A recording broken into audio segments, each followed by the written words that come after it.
Hello, and welcome to the Week 2 version of the Monster Pod here on thelines.com. Steven Anders, Matt Brown, joined this week by Connor Allen of 4 for 4. You got to go check out their great work over there. New York Football Giants and the Washington Commanders. This is 1.5 in favor of the Commanders at home over the Giants. 42.5 to 43 is our total. 143.5 just popped out there. So people betting the over here in the Giants and Commanders here on a Friday morning. Steven, Commanders, I think we can probably say this, is going to have one of the bottom 3 defensive units in the NFL when it's all said and done. We're going to get to the end of the season, and they are going to be bottom 3 in many, many defensive categories.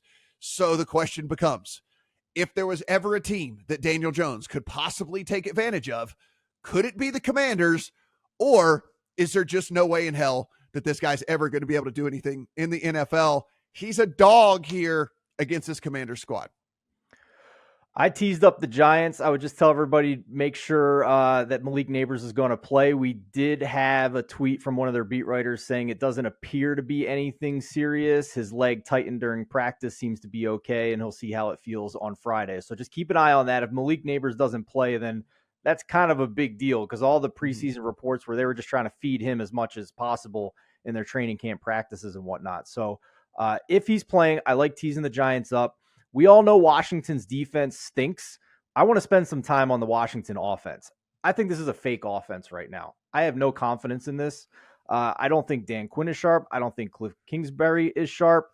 Jaden Daniels had 7 scrambles and an 86% success rate on those scrambles in week 1. And the first thing Dan Quinn says, he doesn't want him scrambling as much this week. Like, that was half of your offense last week. And you want to take that away from him, not to mention that you're playing Terry McLaurin in one spot outside left, 20% more than any other receiver did in week 1. There's no creativity to get the ball to your best receiver whatsoever to help Jaden Daniels, a young quarterback. So 3 quarterbacks did not attempt a middle of the field throw that traveled 10 plus yards in week 1. Jaden Daniels was one of them. Justin Fields and Kyler Murray were the other.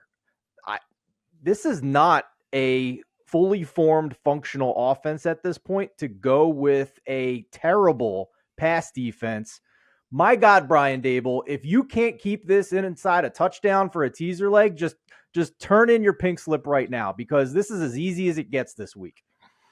Woo, Steven coming hot with the Giants teaser leg. I did not think we were going to be saying that on this podcast this week, but here we are.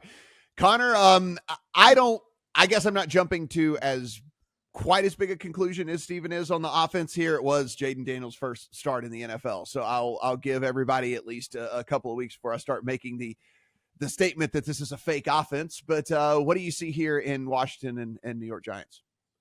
See, with Cliff Kingsbury, I think he was one of the second most confusing hire of the offseason outside of Luke Getsy, because we saw him in Arizona.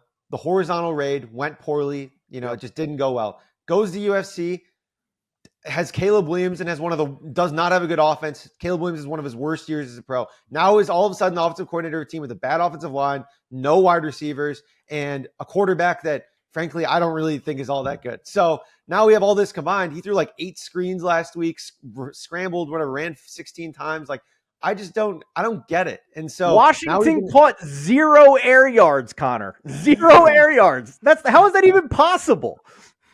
I think it's a train wreck. I bet Giants money line, which sounds completely ridiculous. But now you have a matchup where the Giants pass rush is okay. I mean, they played a lot of zone, under Shane Bowen. So they're going to sit back, play zone, hope their pass rush gets home, which I think it's Daniels. I think that can work. Again, they'll be okay. And if all you need is Danny Dimes and the Giants offense to do anything, I think we're talking 17, 20 points and you probably get home here. So, I'm betting Giants money line.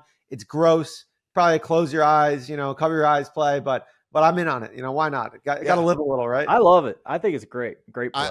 I'm going back to the same play I made last week. I made the Malik Nabers longest reception overplay. I'm going back to the well again this week on this. I think that you do have Daniel Jones have at least a little bit more success here this week against a very bad Commanders team, a very bad Commanders secondary. And I think at this point, Nabers is just going to get peppered with targets by Daniel Jones from here on out. If you're Daniel Jones and you want to save your job, it's kind of well, I'm going to throw to the first round receiver that you got me. And if that isn't good enough, like I'm doing what you gave me. This is what you gave me. So this is what I'm doing. I'll go ahead and take the over on Neighbors' longest reception yet again against a bad Commanders secondary.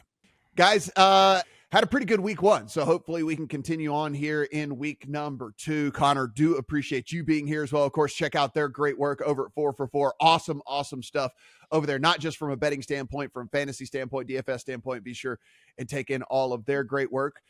We do everything free here, so please hit that subscribe button. We'll be here all season for you. And as you head to lines.com, upper right-hand corner is the Discord, and that is also free, where you can go in and chit-chat about things all season long in all of the sporting betting markets out there. For Connor, for Steven, I'm Matt. Good luck on all your week 2 bets.